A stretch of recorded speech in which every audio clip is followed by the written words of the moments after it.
E aí, gurizada, eu sou a Bruna Eu sou a Laís, e você está ouvindo o Referenciando Podcast. onde você encontra ciência, pesquisa, humanidades e biotecnologia, sempre de forma acessível para todos os públicos. E do nosso jeitinho, trazendo uma perspectiva humanizada, social, histórica e feminista.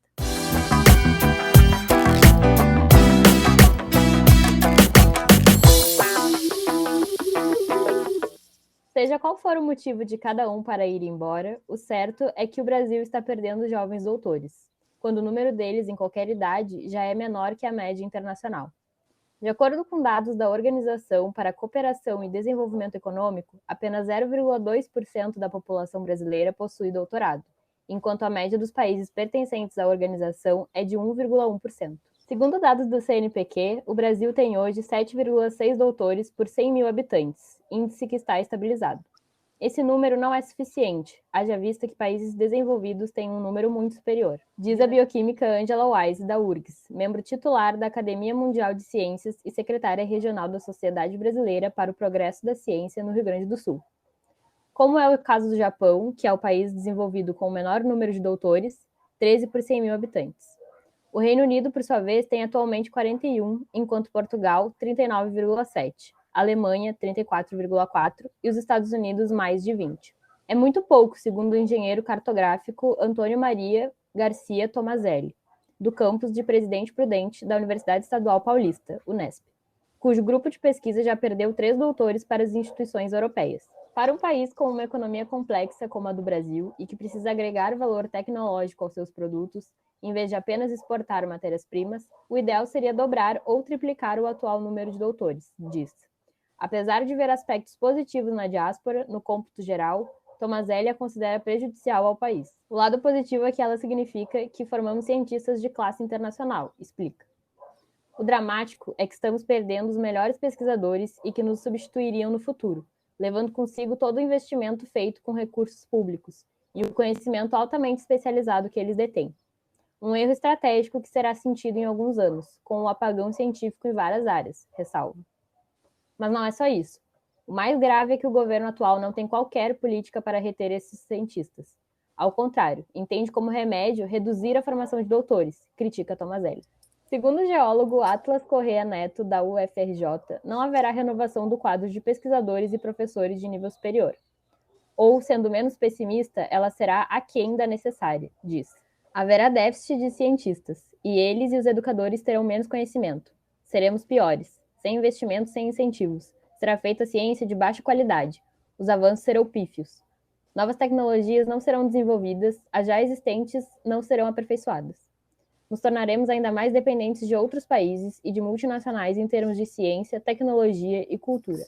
E é com esse trecho adaptado da reportagem Fuga de Cérebros, os doutores que preferiram deixar o Brasil para continuar pesquisas em outro país, de autoria de Evanildo da Silveira para BBC News Brasil e publicado em 2020, que começamos mais um episódio do Referenciando Podcast. Muito bom dia, boa tarde, boa noite, pessoal que está nos ouvindo. E depois, né, da parte 1 do nosso Academia One-on-One, em que falamos sobre graduação, explicamos várias coisas, trouxemos conceitos, né? Hoje a gente vai falar de quê, amiga? Conta pra gente. Voltamos mais uma segunda-feira, agora falando de pós-graduação, esse tema muito desconhecido para mim. Vamos que vamos, amiga. Vamos de sabatina hoje, então, aqui. Então, a gente reuniu, né, algumas informações que a gente acha importantes para quem está aí, né, considerando iniciar uma pós-graduação, tem interesse em seguir na carreira de pesquisa, mas não sabe muito bem por onde começar, não sabe como que é um processo seletivo de pós-graduação, o que se faz, né, dentro de um programa de pós. Então, a gente trouxe, assim, um apanhado geral de informações que a gente considera importantes. E assim como a gente falou, né, no episódio passado, é importante reforçar que a gente está trazendo aqui informações gerais, assim. Então, cada caso vai ser muito específico e muito individual, então universidades diferentes funcionam de formas diferentes, programas de pós-graduação diferentes, mesmo dentro da mesma universidade, funcionam de forma diferente. Então, aqui, né, são informações mais amplas, mais gerais, mais abrangentes, que vão te dar um norte, né, de como as coisas funcionam, te dar uma base para entender melhor esses conceitos que a gente vai trazer, mas é sempre muito importante buscar informações específicas para o seu caso, né, para a universidade que você tem interesse, para o programa que você tem interesse. Então, no decorrer do episódio, a gente vai reforçar isso em alguns momentos, mas é importante a gente partir daí, né, deixando isso bem claro. Amiga. Até porque existe, né, mil e uma possibilidades, N possibilidades, né, de programas, de universidades, de editais, enfim. Acho que esse é um tema muito, muito massa de ser conversado aqui. Até para quem não está na graduação, por exemplo, e pensa em fazer uma pós-graduação, mas também e já pode começar a se preparar, né, se quiser. Então, vamos lá, amiga. Vamos lá.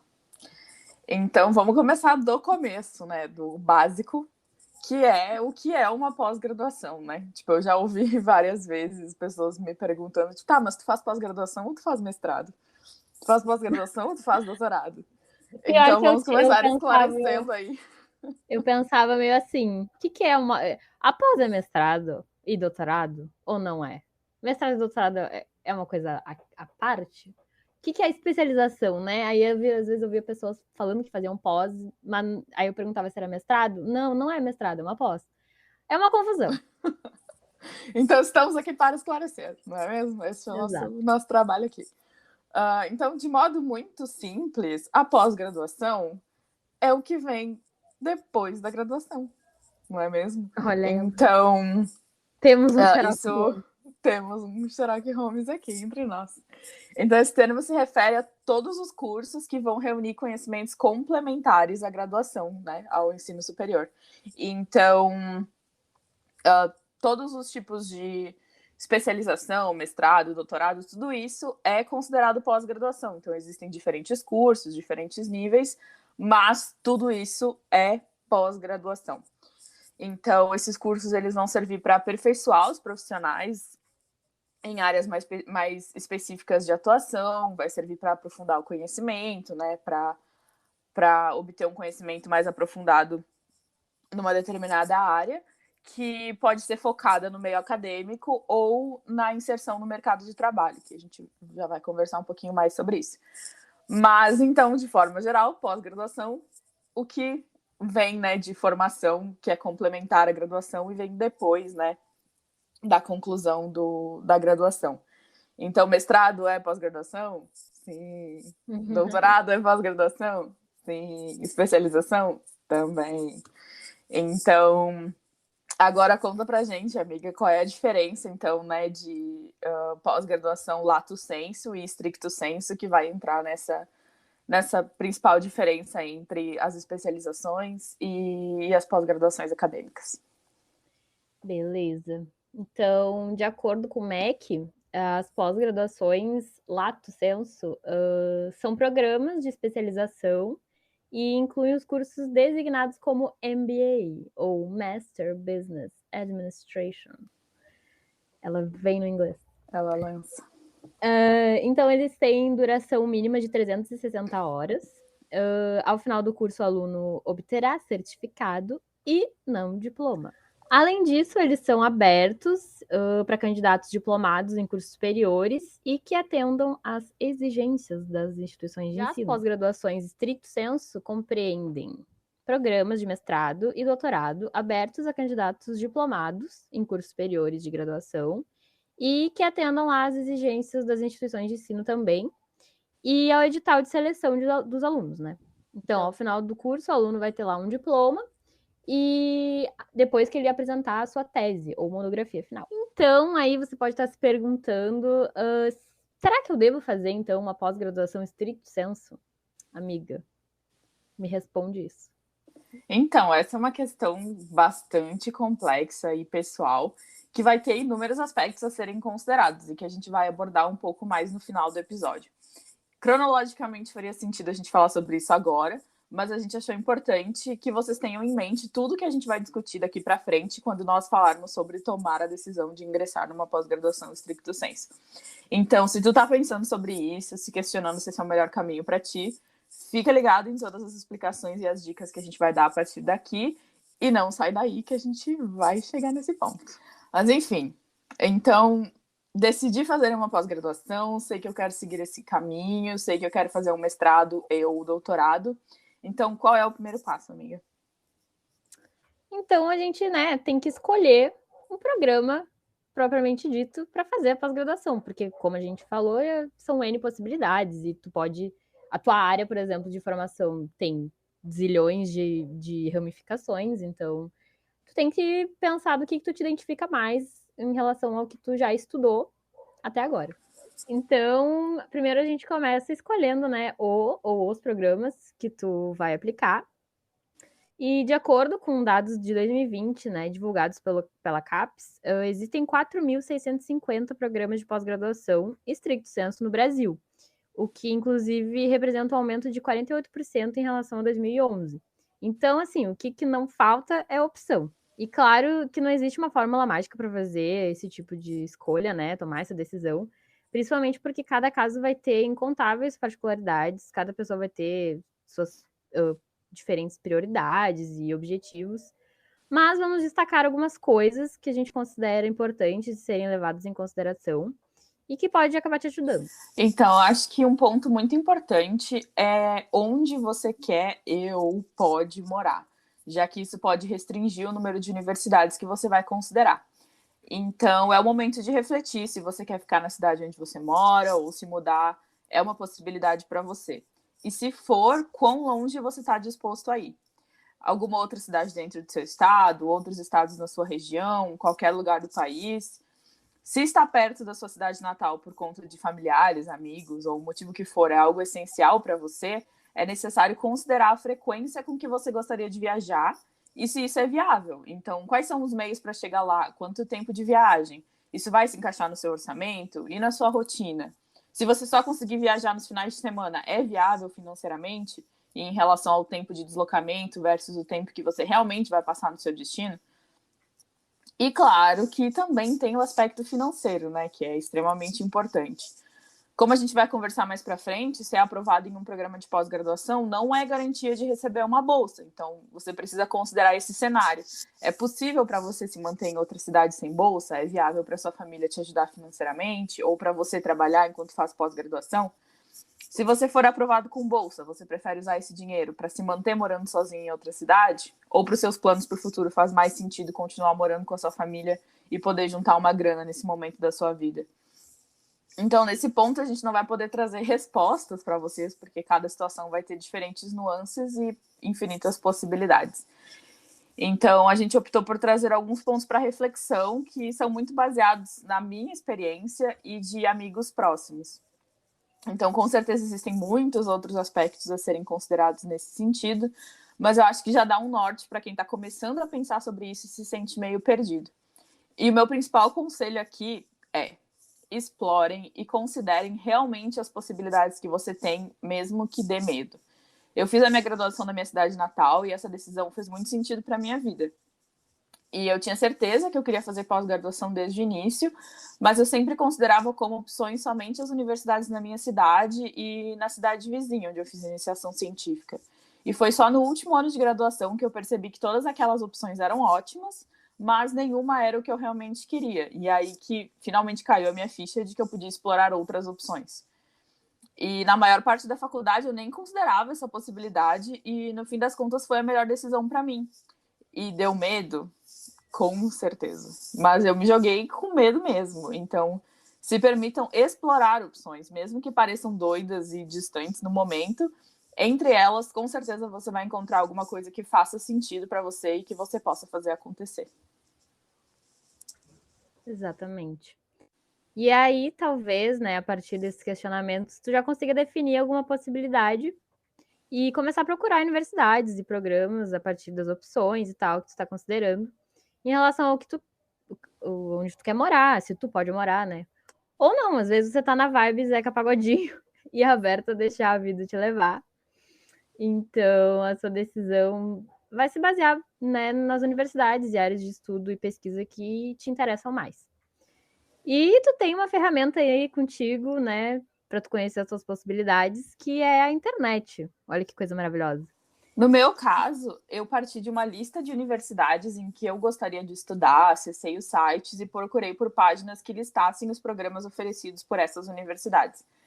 Essa estratégia funcionou bem para mim porque eu sabia o que eu queria estudar e a área de pesquisa que eu queria seguir, mas eu não tinha definido o título que eu queria. Então, assim, eu pude avaliar diferentes opções até chegar em alguma que contemplasse os meus objetivos para o meu mestrado. Se você já sabe o título que você quer, você pode fazer a sua pesquisa de forma inversa. Então, eu sei que eu quero cursar a minha pós-graduação em biotecnologia. Então, você vai procurar especificamente por universidades que oferecem um programa de pós-graduação em biotecnologia.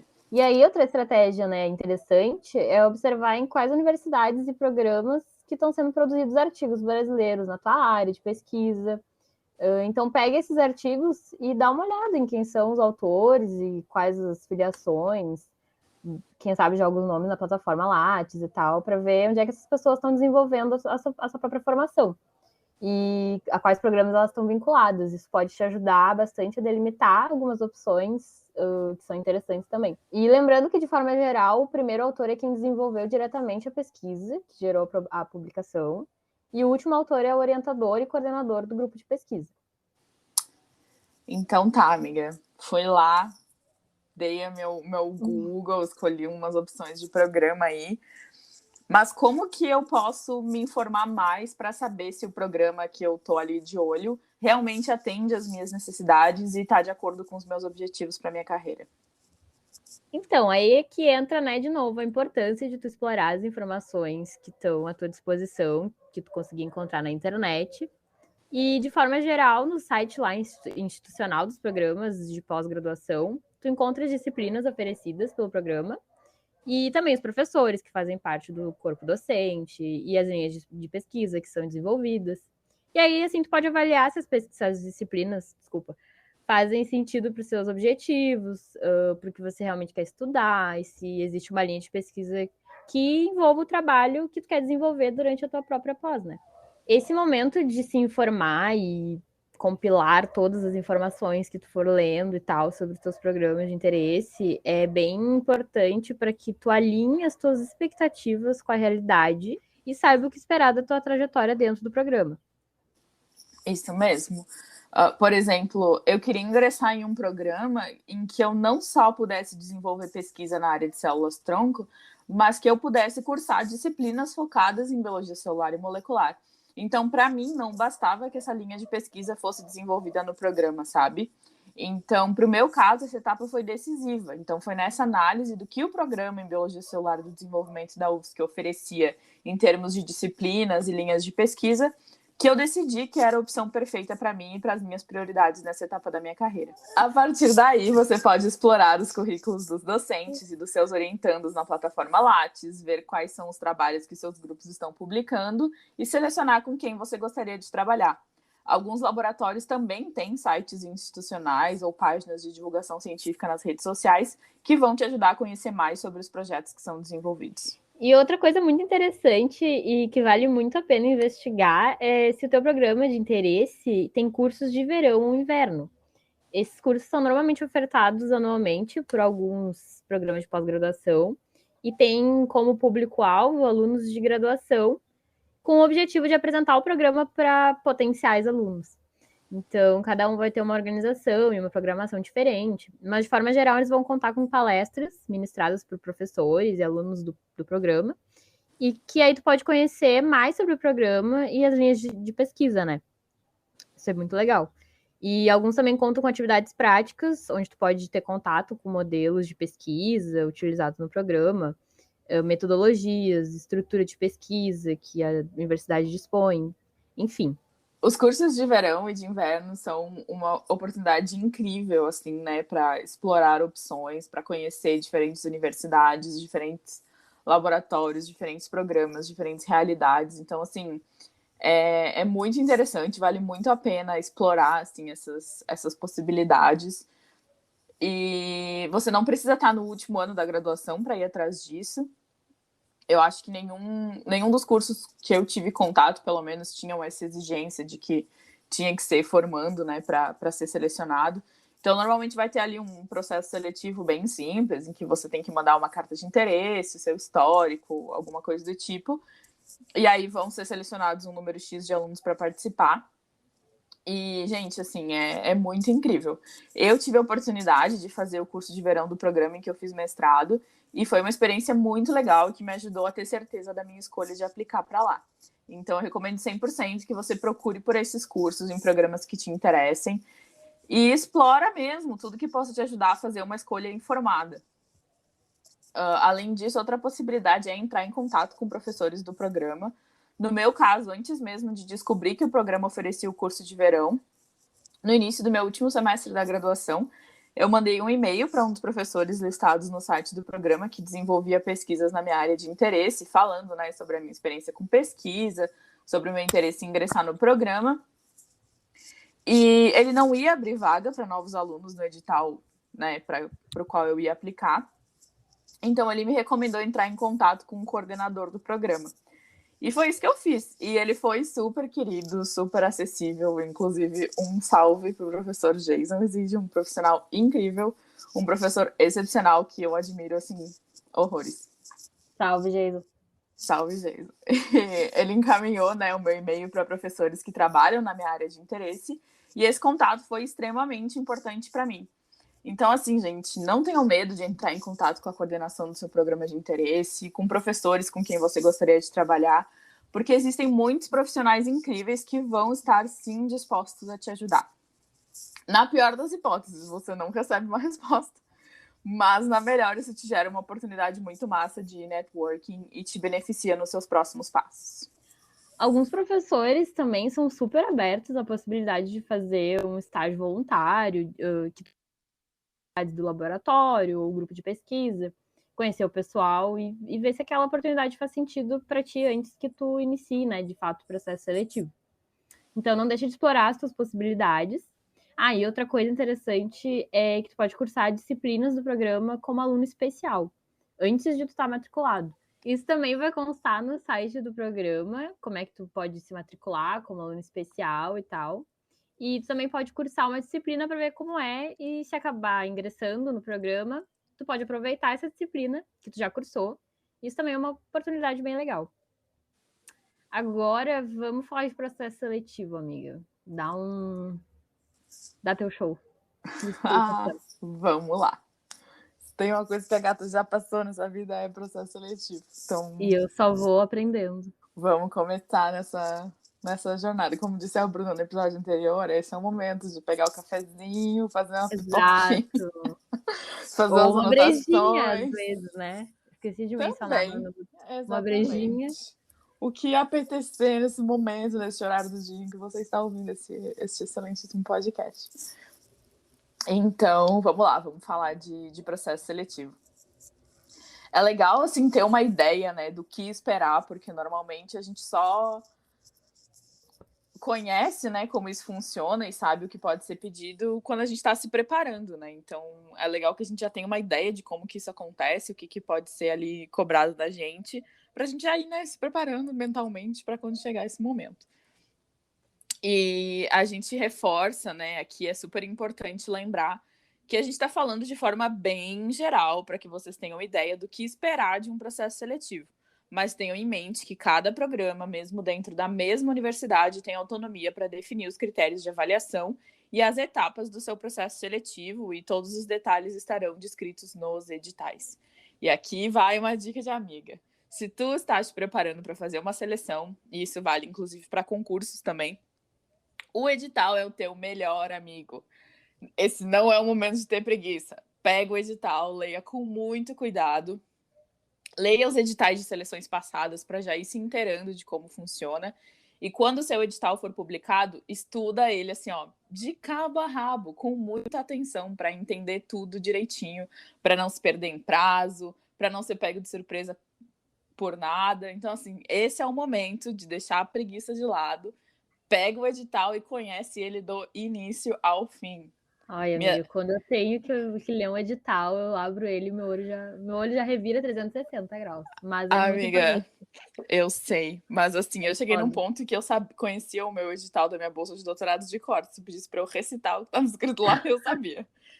E isso é extremamente importante, porque até mesmo assim, no momento que tu precisar consultar alguma coisa, tu sabe onde encontrar. É muito difícil, assim, é muito complicado, foda mesmo, quando tu é pego de surpresa por alguma coisa que tu não sabia que precisava. Chega lá de última hora, tu tem que submeter um documento que tu não tem. Então, assim, gente, não tem Sim. erro. Se você conhecer o seu edital e saber tudo que podem te pedir, as chances de dar tudo certo são infinitamente maiores, tá? Dá preguiça? Eu sei que dá. Mas vai com fé que vale a pena. Amiga, deixa eu te perguntar uma coisa, off da nossa pautinha. Quanto tempo a gente, tipo, se prepara para seleção, por exemplo? Tá, tô no meu último ano, último semestre da minha graduação e já quero engatar numa pós. Quanto tempo, assim, a partir do momento que o edital é postado e tal? Já começa Amiga, no mesmo dia. então, eu acho super importante. No meu caso, assim, eu comecei a me preparar mesmo no meu último semestre da faculdade.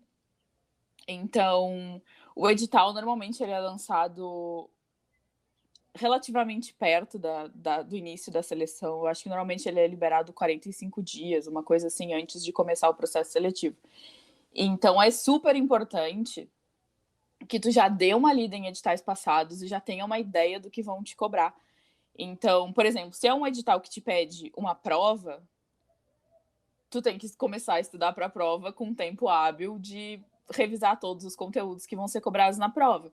Se tu precisa Sim. escrever um projeto, tu tem que ter tempo para escrever um projeto antes de terminar o processo seletivo, antes da tua inscrição, né? Então, por isso que é importante, aí a gente vai falar um pouquinho mais sobre todas essas possibilidades agora, mas por isso que é super importante dar uma lida em editais passados para ter uma ideia de como o processo seletivo funciona, porque a partir daí tu vai ter noção de quanto tempo tu precisa para te preparar. Sim, já dá Porque um se tu norte. precisa escrever um projeto, tu vai precisar de X tempo, porque aí tu tem que estar com o teu projeto pronto no momento que tu for te inscrever. Se tu precisa fazer uma prova, tu tem que começar a te preparar com uma certa antecedência para conseguir estudar tudo que vai ser cobrado na prova. E isso normalmente está no edital, né? Quais são os tópicos que vão ser cobrados e tudo mais. Então, isso vai variar, assim. Tipo, o que eu recomendo fazer é, pelo menos no semestre anterior, assim, a tua seleção, tu já começar a dar uma olhada em editais passados, já começar a ter uma ideia ali do que tu precisa fazer, do que tu precisa preparar para não ser pego de surpresa e não precisar fazer tudo correndo, assim, sabe? Para não surtar. Com certeza. Porque com o tempo já é um surto na correria, E então pior ainda. dominar o edital é o primeiro passo. Exatamente.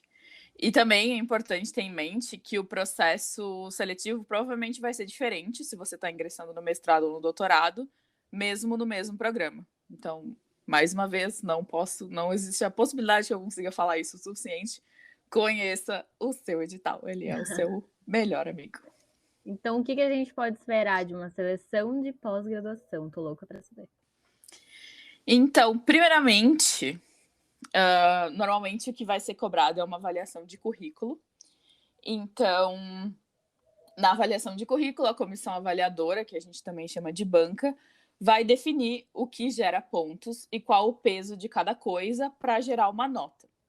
Então, por exemplo, um artigo publicado em periódico pode valer 1 ou 2 pontos, dependendo da qualidade do alcance da revista que foi publicado e se tu é primeiro autor ou coautor.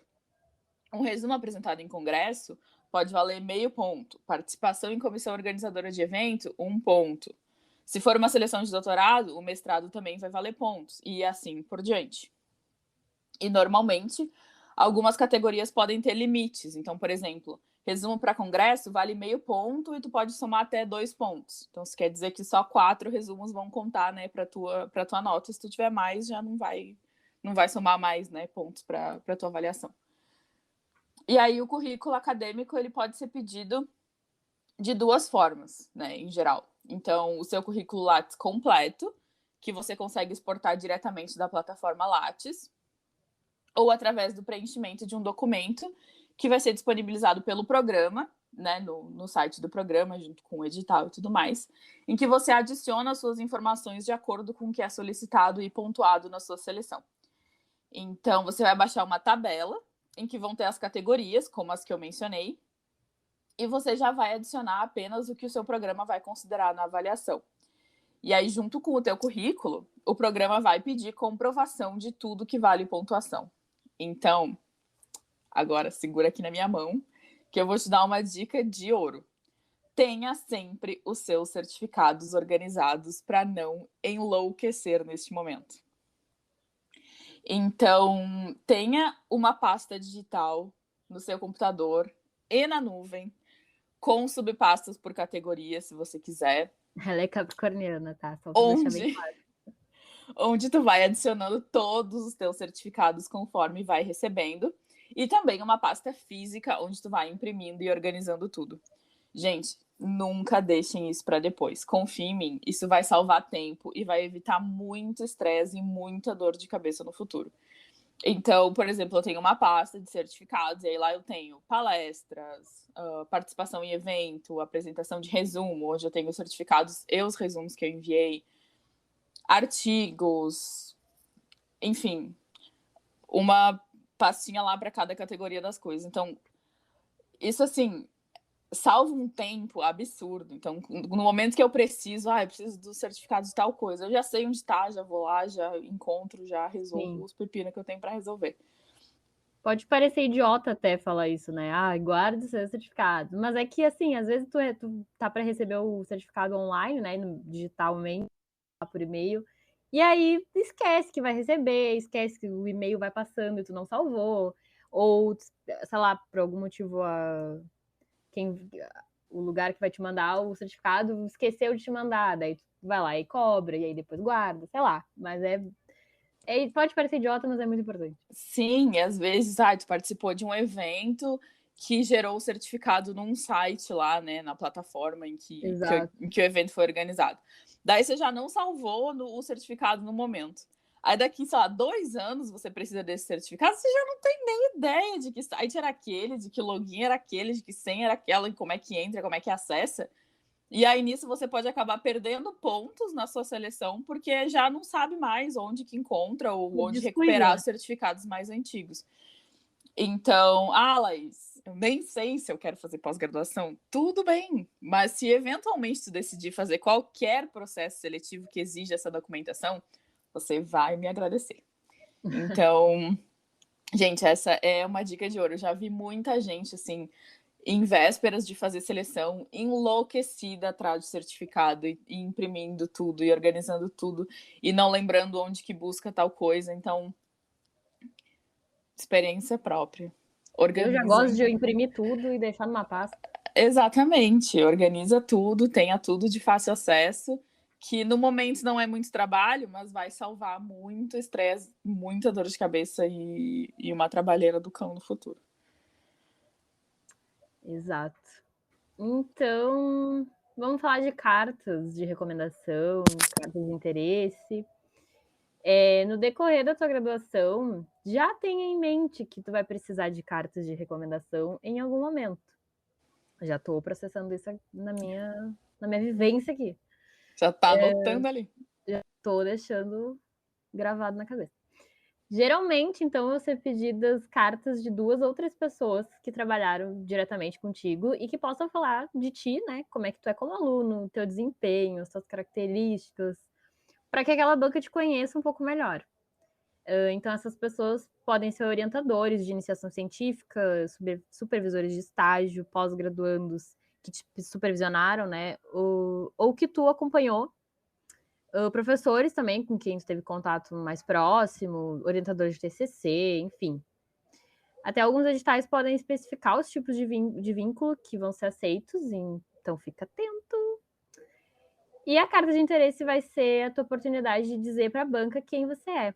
Contar um pouco da tua jornada, dos teus planos futuros, por que você quer ingressar nesse programa, como a pós-graduação vai ser importante para a tua carreira, para que tu atinja, né, os teus objetivos. Então, esse é o momento de caprichar. Todas essas cartas também podem gerar uma nota que vai contar para a tua avaliação. E outro ponto, né, outra coisa que também pode fazer parte da sua seleção é uma prova teórica, né, o terror do estudante. Então, alguns programas também podem, né, aplicar uma prova como parte do processo seletivo, e o modelo dessa prova pode variar bastante, mas de forma geral vai ser avaliado o seu conhecimento na área do programa que você está aplicando. Então, por exemplo, a prova pode cobrar explicação de conceitos básicos da área de forma direta, como nas provas que a gente faz no decorrer da graduação. Mas também é comum que as provas envolvam análise de artigos científicos. Então, o teu conhecimento vai ser avaliado através da tua habilidade de interpretar, explicar e tirar conclusões a partir dos resultados de uma publicação na área, além, né, da sua compreensão das metodologias utilizadas no trabalho. E agora fala pra gente sobre projetos, amiga. Eu preciso escrever um projeto de pesquisa para entrar na pós-graduação. Jesus, só de pensar já me dá um mini surto. Então, teu processo seletivo também pode exigir que tu submeta um projeto de pesquisa na tua inscrição e, novamente, se for o caso, todos os detalhes vão estar descritos no edital. Mas aqui é importante mencionar que, dependendo do programa e do edital, tu pode precisar já ter um aceite de um professor orientador do programa, comprometido com a tua orientação, ao aplicar para a seleção. Então, tu já vai ter entrado em contato com o professor que tu tenha interesse em trabalhar, e então já vai ter uma ideia, né, do projeto que tu vai desenvolver. Isso é muito comum nas seleções de doutorado, mas nos outros casos, esse vínculo com o orientador vai ser feito efetivamente depois da aprovação no processo seletivo. No caso da minha seleção de mestrado, por exemplo, o programa disponibilizou uma lista de professores que estavam aceitando novas orientações e as suas linhas de pesquisa para que a gente selecionasse os 3 que mais nos interessavam, e a gente tinha que justificar as nossas escolhas também. E aí, só depois do resultado da seleção que os aprovados e os professores que tinham vagas foram pareados. Então, isso vai variar bastante entre diferentes programas, mas, novamente, com certeza essa informação vai estar onde, amiga? No famigerado edital. Exatamente. Então, vamos falar de entrevista, né? Por fim, o teu processo seletivo muito provavelmente vai ter uma entrevista com a banca avaliadora. Então, de forma geral, é uma maneira de te conhecer melhor, que nem a carta de interesse. Então, podem te perguntar sobre o teu currículo, sobre a tua trajetória, sobre a tua própria carta de interesse, a tua decisão, né, de fazer pós-graduação, as escolhas do programa, né, enfim, o que te levou a isso. E se tu submeter um projeto na inscrição, grandes chances que a entrevista seja uma apresentação desse projeto, seguida de perguntas da banca. E aí, no final, né, depois dessas etapas, e lembrando que nem toda a seleção vai ter todas essas etapas, algumas vão ter uma entrevista, uma prova e avaliação de currículo, outras vão ter projeto, outras... Enfim, isso vai variar bastante. Mas, no final, né, a banca vai dar uma nota para cada avaliação. Por exemplo, na minha seleção de mestrado, foram 3 critérios avaliativos: currículo e cartas, prova teórica e entrevista. E aí, a partir dessas notas, vai ser calculada a sua média final. Alguns editais exigem que tu tenha uma nota acima da média para cada critério para ser aprovado. Outros consideram apenas a média final. E a média final vai ser utilizada para classificar os alunos aprovados. E se tu tiver uma pontuação acima da média, só comemorar, amiga? Correr pro abraço, tomar brejinha, ir pro barzinho? Não necessariamente. Quer dizer, pode ir pro bar, todas as ocasiões são bem-vindas. Mas não necessariamente ter tido uma nota acima da média quer dizer que você foi, né, aprovado para ingressar no programa. O edital vai especificar, né, quantas vagas estão sendo ofertadas naquele processo seletivo. Então, se 10 vagas estão abertas, os 10 primeiros colocados serão chamados. E aí, claro, se alguém não se matricular, os próximos candidatos que atingiram a pontuação mínima vão ser chamados, até que todas as vagas sejam preenchidas ou que todos os candidatos que atendem os requerimentos do edital sejam chamados. Mas agora vamos falar do que o pessoal gosta, né? Do que o pessoal quer, que é a famigerada bolsa. Ai, meu Deus, o sonho. Então, normalmente, os programas de pós-graduação têm algumas bolsas para cada processo seletivo. Então, em universidades públicas, os cursos de pós-graduação são gratuitos, ou seja, né, não precisa pagar uma mensalidade para cursar. Mas, amiga, o que é uma bolsa de pós-graduação? Então, a bolsa de pós-graduação é um auxílio financeiro mensal que tu pode receber de um órgão de fomento através do teu programa de pós-graduação para te manter, né, durante o curso. Os valores podem variar de acordo com o órgão que vai financiar a tua bolsa, mas, de forma geral, uma bolsa de mestrado é de R$ 1.500 mensais e de doutorado é de R$ 2.200. Agora, a polêmica, que a gente gosta de trazer a polêmica aqui. Conta pra gente, amiga, ser aprovado é garantia de receber uma bolsa? Não, hahaha.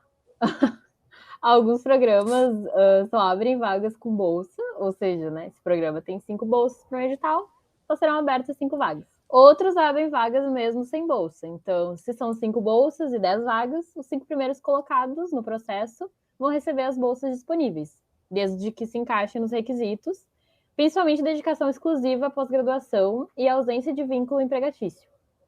Além, é claro, de desempenho acadêmico satisfatório. Então, eu não posso trabalhar e receber uma bolsa? Você pode estar se perguntando, né? A resposta é, salvo algumas exceções, não. E além disso, então, você pode estar se perguntando, Laís, então se eu reprovar nas minhas disciplinas da pós-graduação, eu posso perder a minha bolsa? E a resposta é, sim, pode. E aqui entra a importância de conhecer também o regulamento do seu programa de pós-graduação e do órgão de fomento que financia sua bolsa, para entender as minúcias de cada situação em particular.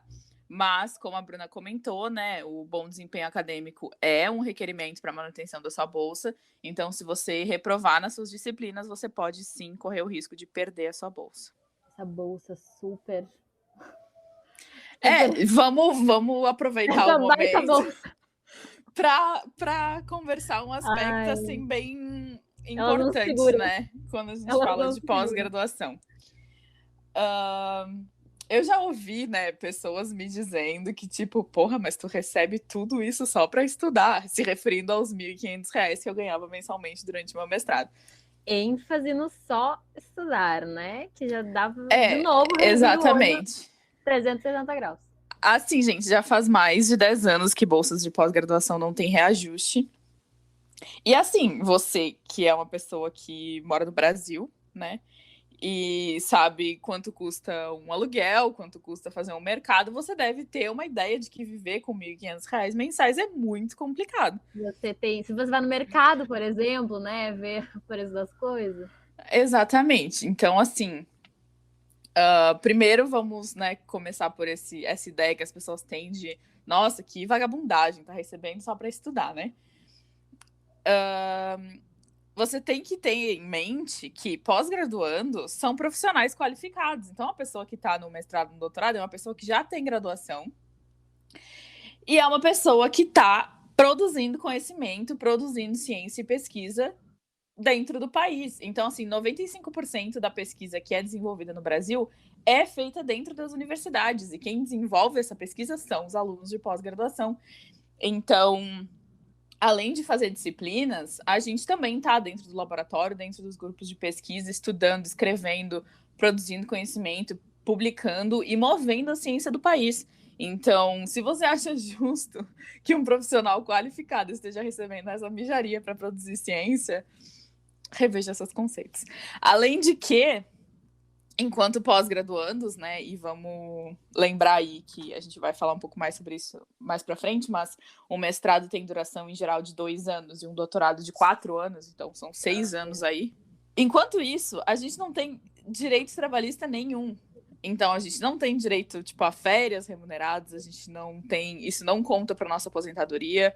A gente não tem licença quando a gente está doente. Licença maternidade, inclusive, também não existe.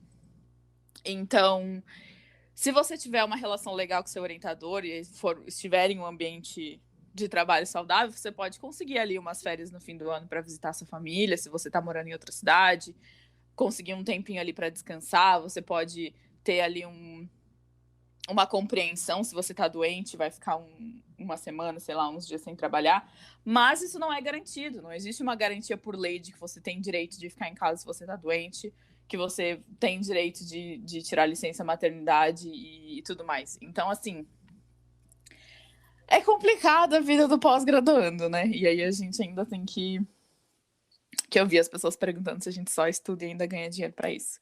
Sim, uma pessoa que que tenha uma mínima noção do que uma pesquisa despende, né? De tempo, de leitura, de raciocínio, né? Porque não, né? A pessoa tem que pensar, de Exatamente. escrita, de horas que tu fica ali travado no momento, sei lá, num capítulo, que eu já acompanho muitas pessoas que fazem pesquisa, que estão em pós-graduação. Cara, tu trava ali e, tipo, às vezes não vem, sabe? E aquilo tem um prazo e as pessoas enlouquecem, basicamente, para ganhar essa mixaria. Então, assim, vamos colocar os pingos nos is e vamos, Sim, vamos e se orientar. não ter reconhecimento e valorização nenhuma, assim, tipo, isso é bem Sim. complicado. E passa Fora que, por né, coisas.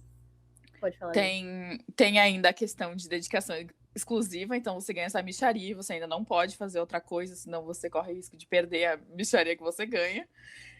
E também não existe regularização de horas de trabalho, entendeu? Então, isso é legal por um lado, porque é flexível, mas isso quer dizer que muitas vezes você vai trabalhar das 8 da manhã às 10 da noite dentro do laboratório e você não vai receber R$ 1 a mais por isso, sabe? Então, Sim, às vezes a pessoa não tem, não consegue delimitar uma hora de trabalho, às vezes se passa e, tipo, prejudica a própria saúde mental, sabe? Isso é muito sério. total, total. E fora que não é só o tempo despendido, assim, diretamente no laboratório e Sim, não na é um coleta de trabalho dados. normal, assim, entre aspas, que tu vai lá Então, e você volta. passa o dia inteiro no laboratório ou no seu escritório, na sede do seu grupo de pesquisa, coletando dados, fazendo análise. Você chega em casa, você tem que escrever, você tem que analisar dados, você tem que fazer gráficos, você tem que ler pra cacete para conseguir ter um embasamento teórico para desenvolver o teu trabalho. Então, assim, gente, vamos valorizar os pós-graduandos deste Brasil. Obrigada. Este foi o meu desabafo. Se alguém do governo aí estiver ouvindo isso, principalmente. Vamos dar uma melhorada nesse negócio aí. Mas, enfim, voltando. Momento da militância. Sempre tem, né? É o jeitinho delas. Mas, enfim, Bruna, fui aprovado. Estou matriculado na pós-graduação. E agora? Vamos falar de disciplinas, então, dentro da pós-graduação. Teu programa, assim como na graduação, né, vai ter requerimentos em relação às disciplinas que tu vai precisar cursar. Então, reforçamos novamente que os detalhes em relação a isso vão variar entre diferentes programas. Então, para tu saber como tudo funciona, vai lá no site, encontra o regulamento e lê tudo com calma, que isso é bem importante. Então, conheça o teu programa, né? Reduz as chances de ser pego de surpresa. Mas, de forma geral, o programa vai oferecer disciplinas obrigatórias. A gente falou um pouco sobre isso no episódio passado. Se tu não ouviu, depois vai lá ouvir. Então, disciplinas obrigatórias relacionadas às áreas de conhecimento, que são o foco do programa, e que tu vai precisar cursar. Além disso, vai existir um número mínimo de créditos de disciplinas optativas, então você vai poder escolher algumas matérias que te interessem entre disciplinas ofertadas pelo programa, ou até por outros programas, até completar a tua carga horária. E aí, normalmente, a gente escolhe matérias que sejam relacionadas à nossa área de pesquisa, que vão enriquecer a nossa formação, né? Isso. Então, no meu caso, por exemplo, uma dessas disciplinas foi de ética e boas práticas em experimentação animal, que eu precisava cursar para poder submeter meu projeto para o Comitê de Ética em Pesquisa Animal, e também já acrescentou para mim a carga horária. E outro detalhe importante é que, em relação a disciplinas na pós-graduação, é essencial que você converse com o seu orientador sobre os seus planos e objetivos.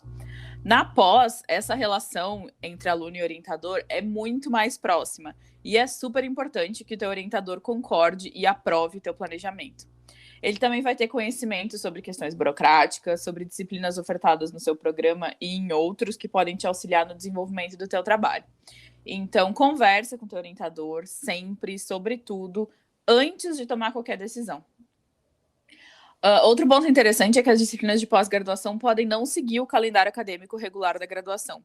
Então, você pode ter disciplinas que duram um semestre todo e outras que são em formato condensado, em que você vai ter aula todas as manhãs durante algumas semanas, ou aulas de manhã e de tarde durante 1 ou 2 semanas, o que vai variar, né, de acordo com a carga horária da disciplina e com o cronograma ofertado pelo professor.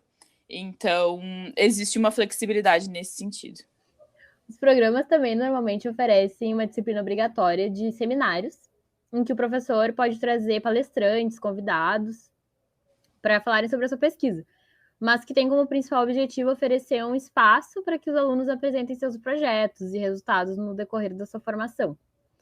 As exigências aqui também vão variar entre diferentes programas e de acordo com o nível de mestrado ou doutorado de cada aluno. Então, alguns programas podem exigir presença, como em qualquer outra disciplina. Outros podem exigir que você assista um número mínimo de apresentações de outros alunos. E também vai existir o requerimento que você apresente um seminário uma ou X vezes durante seu curso. E normalmente essa é uma disciplina que você precisa se matricular todo semestre. E agora, amiga, o que a gente vai falar? Agora, vamos voltar a um ponto que a gente começou a discutir no episódio sobre graduação, que é extremamente importante, que é sobre oportunidades para se envolver com o seu programa e se envolver, né, com a sua pós-graduação, além, né, da sua pesquisa e de sentar a bundinha na sala de aula. Então, existem muitas oportunidades para se envolver com o seu programa, além das disciplinas e da pesquisa. E, gente, se puderem, sejam proativos e se envolvam. Eu garanto que vale muito a pena e vai enriquecer muito a sua formação. Vai te dar a oportunidade de desenvolver muitas outras habilidades que serão extremamente úteis e importantes para a sua carreira. Durante meu mestrado, eu participei da representação discente, por exemplo, que foi uma experiência incrível. E nesse período eu tive a oportunidade de participar de reuniões de colegiado e ver de perto o que acontece nos bastidores da academia. Entender a estrutura dos programas de pós-graduação, como as coisas funcionam, como as decisões são tomadas, e isso mudou completamente a minha visão de muitas coisas. Ainda como representante discente, eu participei da criação de um evento científico no meu programa, o Karyokinesis, que nasceu da nossa vontade de comemorar o 10º aniversário do programa, em 2019, e que hoje já está na 3ª edição. E foi, sem dúvidas, uma das experiências mais especiais da minha trajetória acadêmica.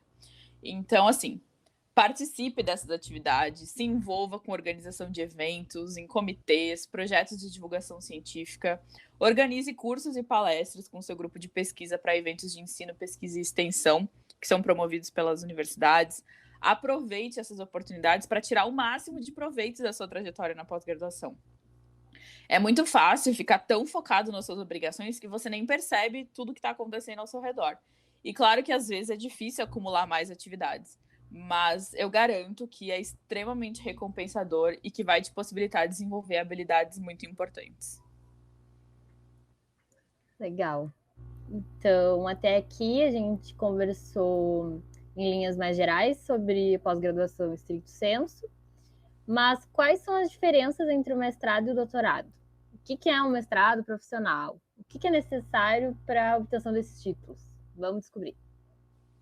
Então, de forma geral, o mestrado e o doutorado são graus acadêmicos voltados para a formação de pesquisadores e docentes de ensino superior, em que você vai aprofundar o seu conhecimento em uma área e começar a afunilar a sua área de atuação, dentre todas as possibilidades que a sua profissão abrange.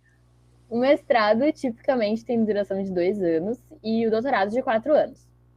A profundidade do teu conhecimento na área, do teu trabalho de pesquisa e o quão inéditas as conclusões que tu vai obter a partir dos teus dados devem ser, são parâmetros que vão intensificar, digamos assim, né, com o aumento do seu grau acadêmico, assim como as tuas responsabilidades enquanto pós-graduando. Além disso, as exigências dos programas em relação a créditos que devem ser cumpridos em disciplinas também vão ser maiores do doutorado em relação ao mestrado. É estritamente necessário fazer doutorado?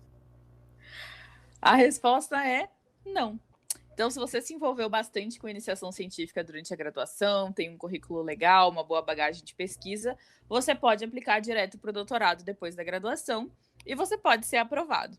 No entanto, claro que o nível de exigência no processo seletivo é maior e o mestrado, além de ser uma ótima transição e contar pontos para a seleção de doutorado, é um período em que você pode fortalecer o seu currículo e as suas experiências para passar por uma seleção de doutorado com mais segurança e tranquilidade. Claro que isso vai variar de caso a caso, mas é possível sim. E outra dúvida que sempre rola é... Porque até aqui a gente está falando, né, de mestrado acadêmico e de doutorado.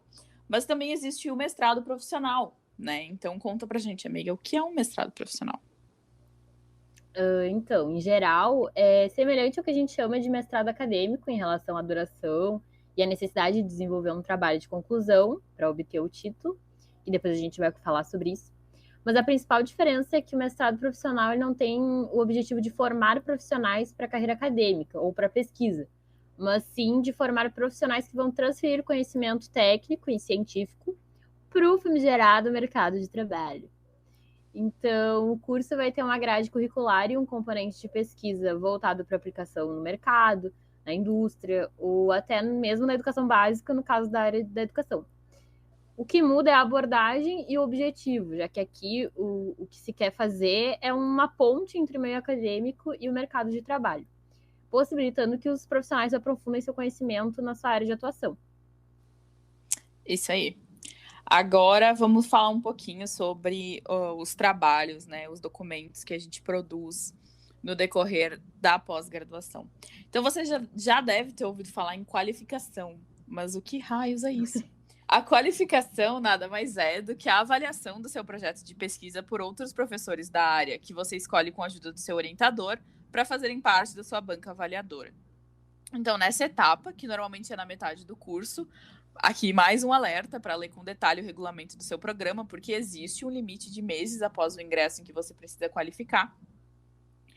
Aí você já vai ter uma boa ideia do que vai ser o seu trabalho de pesquisa. E o importante é mostrar para os seus avaliadores que você entende do assunto, que o seu cronograma é executável, que você tem uma hipótese bem estruturada e que a sua metodologia é adequada para testar a sua hipótese. Como essa qualificação é feita, a extensão desse projeto, se vai haver defesa pública ou não, vai variar entre programas e até mesmo entre os níveis de mestrado e doutorado no mesmo programa. Agora, amiga, vamos falar de trabalhos de conclusão para obtenção de títulos. Conta aí para nós. Então, em ambos os níveis, mestrado e doutorado, tu precisa entregar um documento escrito e defendê-lo em uma apresentação que normalmente é pública e ter esse trabalho aprovado por uma banca avaliadora para receber o título. No caso do mestrado, esse trabalho de conclusão é chamado de dissertação e no doutorado de tese. As exigências específicas para cada um desses trabalhos vai variar entre diferentes programas, mas em geral você precisa apresentar dados originais resultantes do trabalho de pesquisa que tu desenvolveu durante o curso. E como a gente comentou, né, o esperado em relação à extensão dessa pesquisa e a profundidade, a originalidade dos achados vão ser diferentes, né, entre os dois níveis. Então, você vai escrever a sua dissertação ou tese com supervisão do seu orientador e escolher a sua banca avaliadora de acordo com as exigências do seu programa. E vai entregar esse documento para os seus avaliadores revisarem e corrigirem. Depois disso, você vai apresentar esse trabalho para sua banca, no que chamamos de defesa, e passar pelo que a gente chama de arguição, em que esses professores vão te fazer perguntas sobre o teu trabalho, sobre a tua metodologia, os teus resultados, a escrita, além de darem um parecer geral e compartilharem as suas sugestões para o aprimoramento do trabalho. Depois disso, a banca e o teu orientador se reúnem para definir se você foi aprovado ou não. De forma geral, essa é a última pendência para a obtenção do teu título, já que normalmente você precisa pedir uma autorização do programa para marcar sua defesa, e para que ela seja aprovada, você já deve ter concluído todas as outras exigências, em relação às outras atividades e à carga horária de disciplinas. Vamos falar de docência. Durante o mestrado e doutorado, a gente tem a possibilidade de ter o primeiro contato com a docência no ensino superior, através do que a gente chama de estágio de docência. Em alguns programas, desenvolver o estágio de docência é um requisito para a obtenção do título, principalmente no doutorado. Mais uma vez, consulta o regulamento do teu programa. E a premissa do estágio de docência é que você pode auxiliar um docente em uma disciplina de graduação na tua área de interesse. E as suas responsabilidades nesse estágio vão variar de acordo com as exigências do teu programa e com o teu acordo com o professor que topou te supervisionar. As atividades podem envolver monitorar aulas práticas, auxiliando os alunos nas atividades, corrigir relatórios de atividades, promover dinâmicas e até mesmo ministrar aulas teóricas e colaborar com o professor responsável na elaboração de provas e questionários. Existem muitas possibilidades e quando você vai pedir aprovação do seu programa para desenvolver o estágio, você precisa listar as aulas que você vai participar no plano de ensino do professor e as atividades que você vai desenvolver. Então, de acordo com o número de horas que você vai estar envolvido no estágio de docência, você vai receber créditos que vão contar para a sua carga horária. E assim, a minha experiência com estágio de docência foi absolutamente maravilhosa e enriquecedora. Eu tive a sorte de pegar uma turma incrível de primeiro semestre de medicina na UFSC e eu aprendi demais. Então, não era obrigatório para alunos de mestrado do meu programa, mas eu recomendo muito que você faça se tiver a oportunidade. Esse contato com o pessoal da graduação nesse papel de docente é incrível, extremamente recompensador e é uma ótima maneira de você já sentir ali, né, se você tem interesse na docência. E aí vamos passar para um ponto assim bônus que gera bastante confusão, que é o que é um pós-doutorado, muito conhecido, né, como pós-doc. Então, gente, o pós-doc nada mais é do que um estágio de pesquisa desenvolvido por alguém que já tem o título de doutor em uma universidade ou instituição de pesquisa. Então, no pós-doutorado, o pesquisador normalmente vai desenvolver atividades de pesquisa, pode envolver atividades de docência também, além de auxiliar o supervisor na organização das funções burocráticas, de manutenção do laboratório, supervisionar e coorientar alunos de graduação e pós-graduação. Também pode incluir participação na organização de processos seletivos do programa, participar de bancas de seleção de mestrado e doutorado, mas lembrando que isso vai variar, né, entre programas e instituições. Então, durante o pós-doc, você não cursa disciplinas, não defende um trabalho de conclusão no final, mas você precisa submeter relatórios de atividades para o seu programa e para o órgão que financia a sua bolsa. Outro ponto importante é que... Lança aí, amiga. Pós-doutorado não gera um título como o mestrado e o doutorado. Já deve ter ouvido alguém dizer que fulano é pós-doutor, né? Mas isso não é correto, gente. Esse título não existe simplesmente. Doutor é a titulação mais alta. E aí, quanto tempo dura um pós-doutorado, amiga? Geralmente ele tem duração de 1 ano e pode ser passível de renovação. Então, de forma geral, o pós-doc é uma forma de o recém-doutor ter um período para se preparar para se inserir no mercado de trabalho, enquanto segue recebendo uma bolsa, vinculado a um grupo de pesquisa de uma instituição e produzindo, né, para fortalecer o seu currículo. Mas também é uma alternativa legal para pesquisadores e professores de ensino superior que já estão inseridos no mercado de trabalho fazerem estágios de pesquisa em outras instituições ou até mesmo no exterior. Outro ponto importante em relação a títulos. Já ouvi várias pessoas perguntando qual é a diferença de PhD e doutorado. E a resposta é a mesma coisa, basicamente.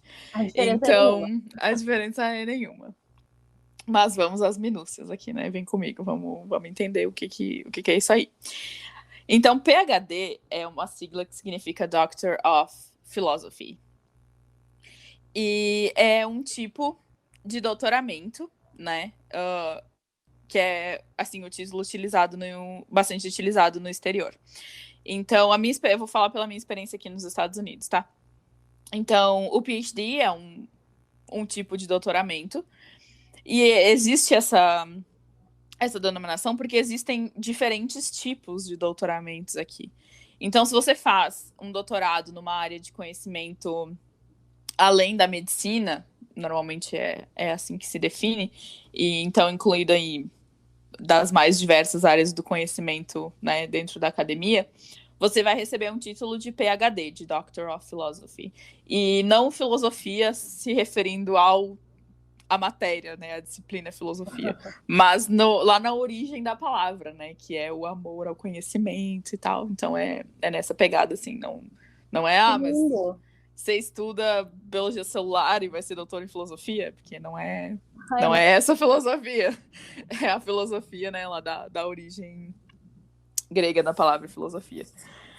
Então, aqui, né, você tem, por exemplo, eu, né, que estou estudando biologia celular e molecular, né, tipo, uma pós-graduação acadêmica para trabalhar com pesquisa e docência, vou receber um título de PhD, né, que me confere o título de doutora. E aqui também, quem estuda para ser médico, né, quem vai para med school, ela também é uma pós-graduação.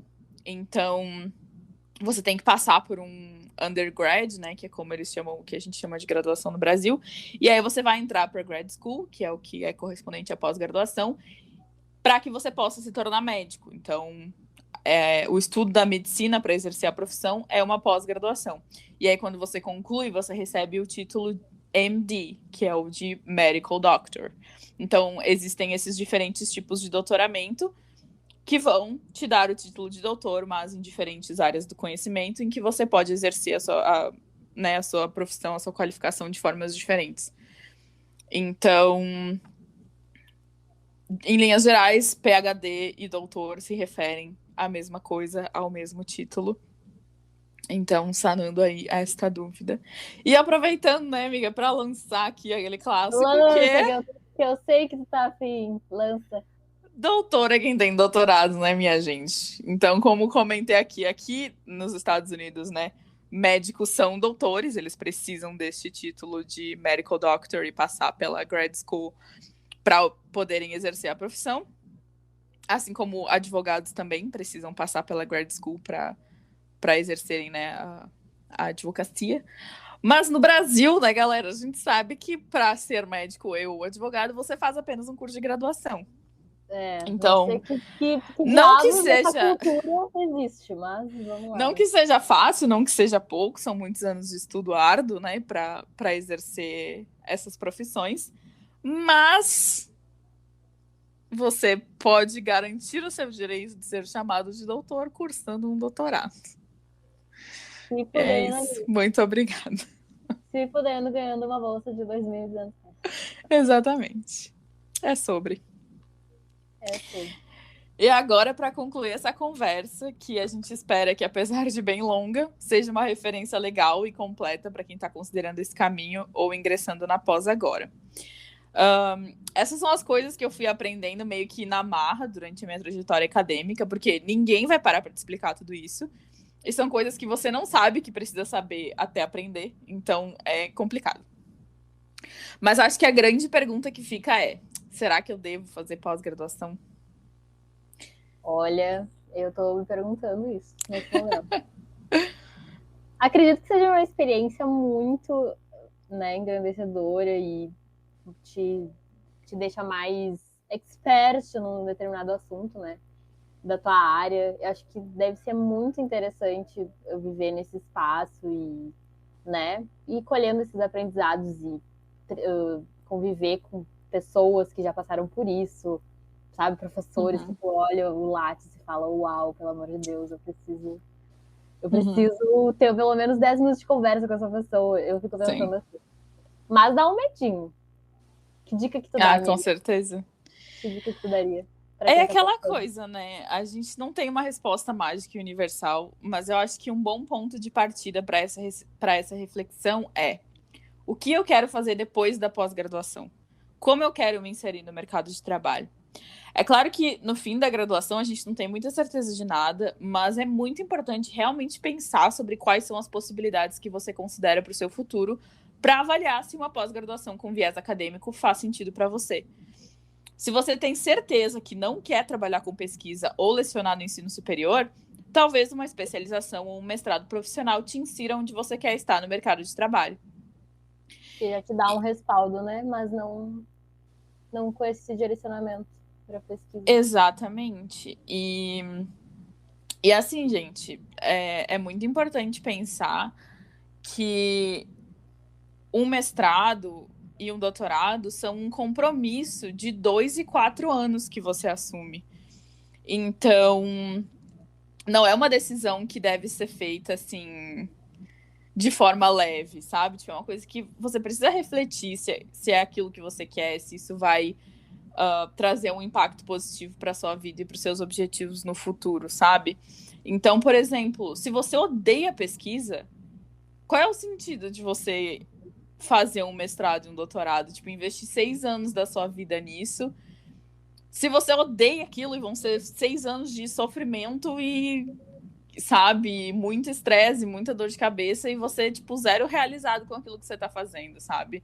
Porque, tipo, é foda, assim, que às vezes eu fico pensando, tipo, pô, eu me formei em 2017, sabe? Tipo, já faz 3 anos que eu concluí meu ensino superior. E eu ainda não tô inserida no mercado de trabalho, né? Eu não tenho um emprego, ainda tô nessa vida de concluir a minha formação acadêmica. E E eu sempre chego no ponto de que eu estou investindo no meu futuro, né? Construindo a minha trajetória acadêmica, estudando, me aprofundando e me especializando.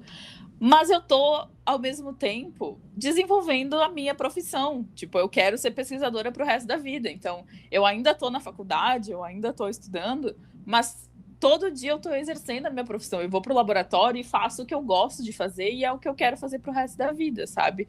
Então, isso faz com que essa função de estar dentro da sala de aula já desde 2014, assistindo aula e fazendo prova e fazendo trabalho, não sei o quê, seja muito mais tranquilo, assim, seja muito mais recompensador, porque eu sei que a pesquisa, né, que é o foco muito maior da pós-graduação, é o que eu quero pro resto da minha vida. Então, acho que é muito importante, assim, parar e pensar realmente, tipo, o que eu quero fazer, como esse tempo, né, de pós-graduação vão afetar o meu futuro profissional, como isso vai ser benéfico para minha carreira antes de tomar essa decisão, sabe? Não é Acho uma coisa que... que tu...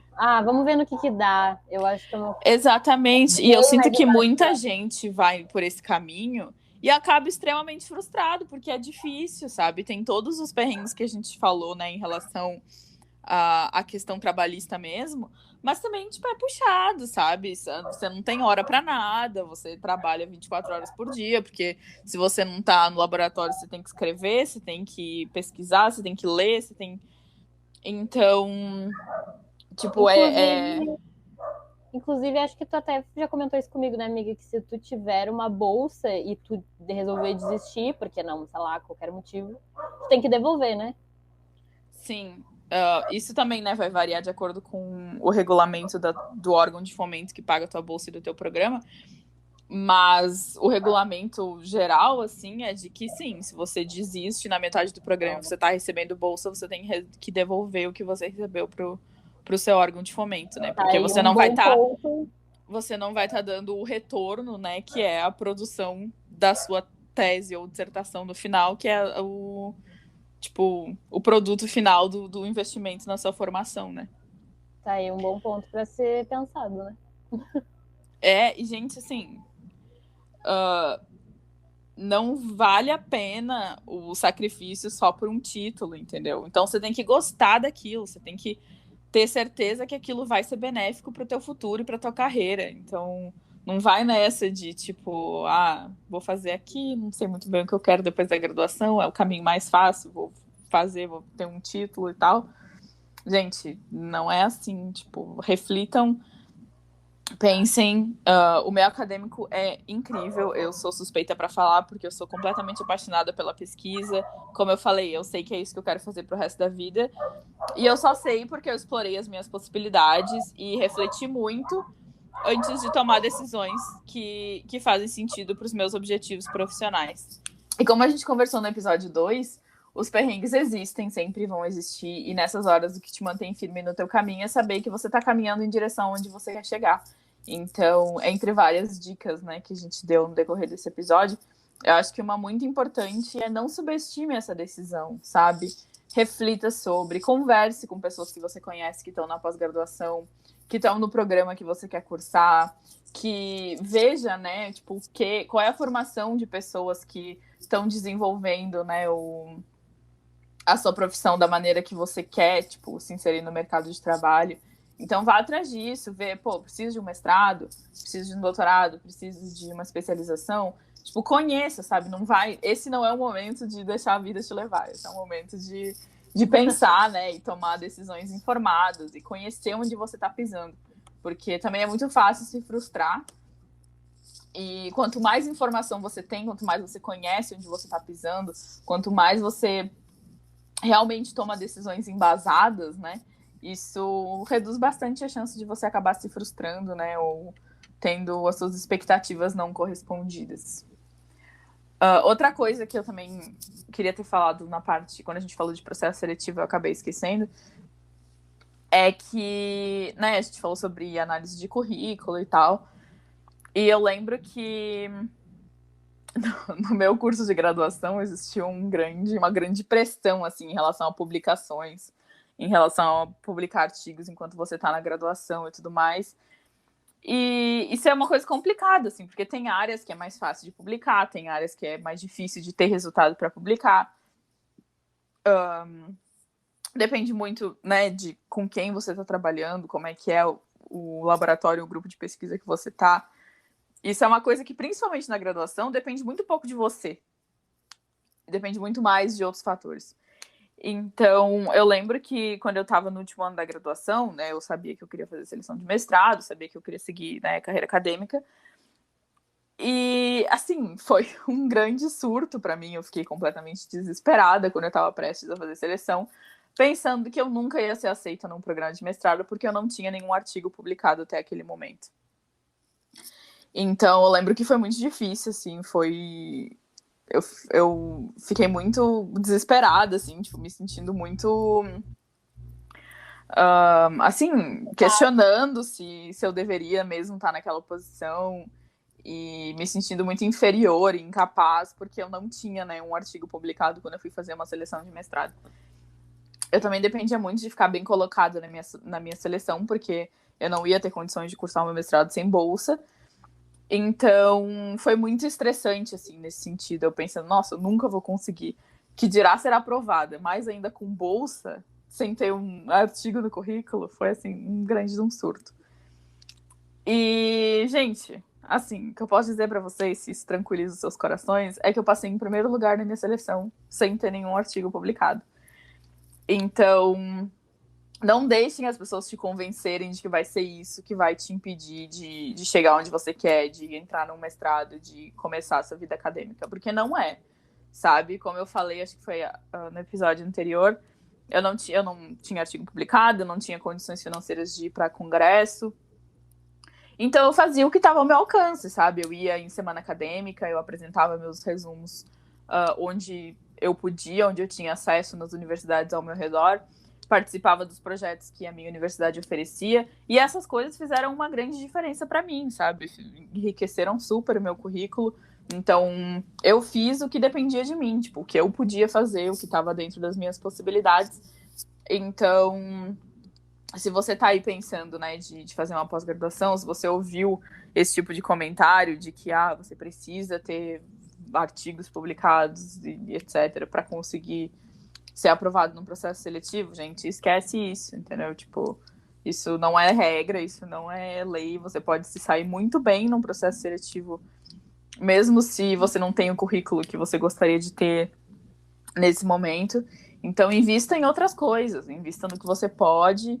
E, como a gente falou, trabalha bem a sua carta de interesse, vai, né, atrás das suas cartas de recomendação, de pessoas com quem você gostou de trabalhar, e vai dar tudo certo.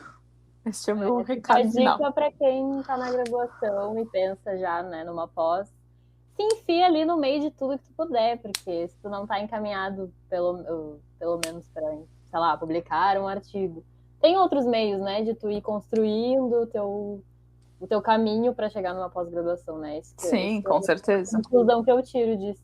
Com e falando certeza. como uma pessoa que não tem zero experiência com pós-graduação, talvez um dia, né? Quem sabe? Essa questão de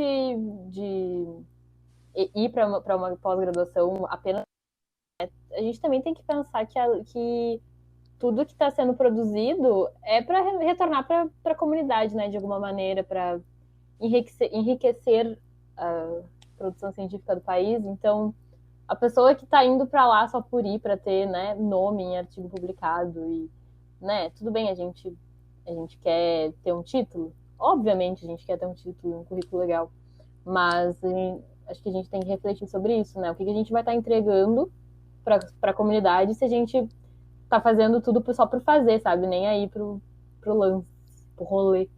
Sim, amiga, exatamente. É isso mesmo. E assim, gente, né? A gente tentou, assim, trazer o máximo de tópicos que a gente achava que seriam relevantes e que poderiam ajudar, né, outras pessoas que estão aí, né, entrando na pós-graduação ou que estão na graduação e pensando em seguir esse caminho. Mas é impossível que a gente aborde tudo, né? Então, fiquem super à vontade para nos mandar uma DM lá no Instagram, no @referenciandopodcast. Se você tiver dúvidas, se tiver algum tópico que você tem interesse de saber mais e que a gente não comentou aqui, ou algo que a gente comentou por cima e que você gostaria de saber mais profundamente, assim, que a gente pode trazer, né, uma outra parte dessa série. Talvez um EP, né? Respondendo perguntas. Com perguntas e sugestões de vocês. Ou também, se forem coisas pontuais, a gente pode, né, fazer algum conteúdo para o Instagram para responder. Então, fiquem super à vontade, né, para mandar perguntas e feedbacks e sugestões lá no Instagram, que a gente vai adorar. Exatamente. Muito orgulhosa desse EP, acho que tá muito massa. E vamos para as referências. Vamos lá?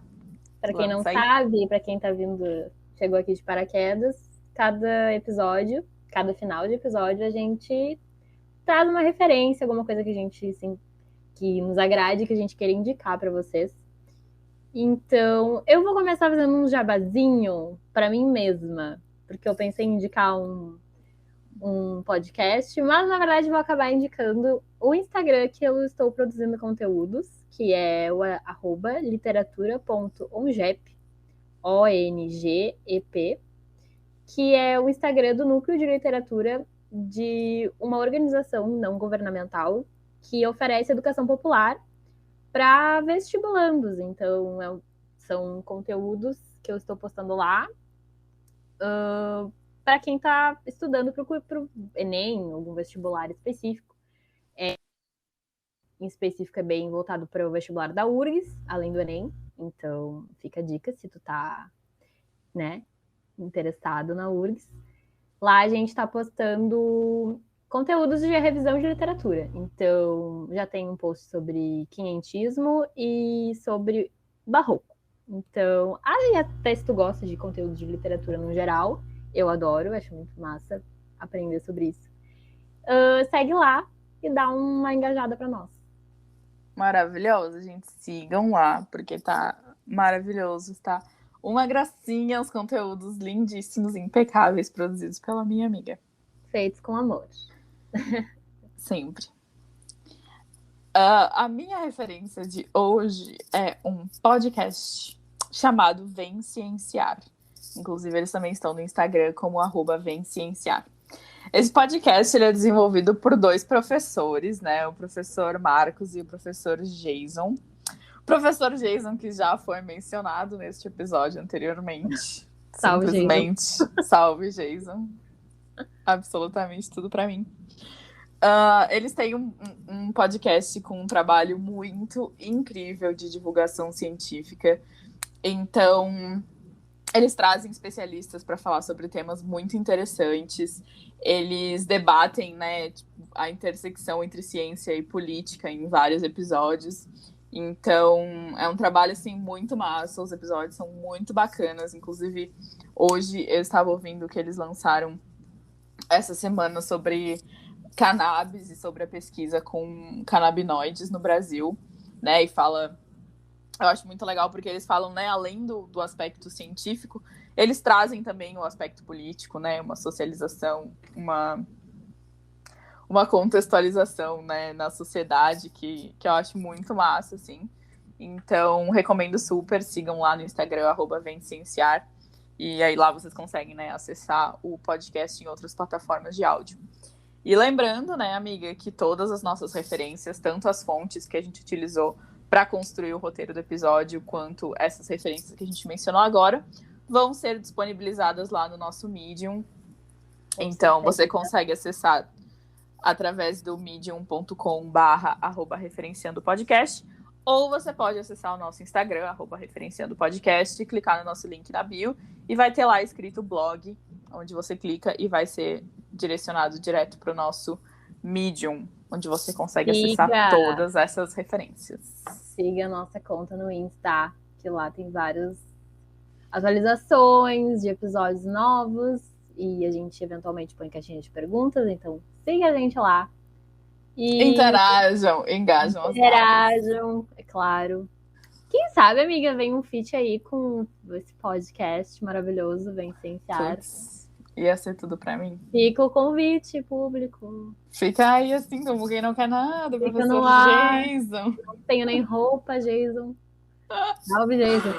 Preciso fazer essa apresentação da minha co-host e do professor Jason. Inclusive, esteve presente na minha banca de mestrado. Um grande beijo. Então é isso, gente. A gente fica por aqui. Espero que vocês tenham gostado desse episódio, que tenha sido relevante, que tenha sido útil, que vocês possam ter, sei lá, refletido um pouco sobre esse assunto, que a gente tenha trazido bons tópicos e pontos para vocês saberem mais sobre pós-graduação. E é isso, um beijão. Um beijo, gente. Obrigada por terem ouvido até aqui. A gente espera muito que esse episódio tenha um impacto positivo, né? E ajude alguém que esteja passando por esse momento de tantas dúvidas e incertezas. Exato. Até mais.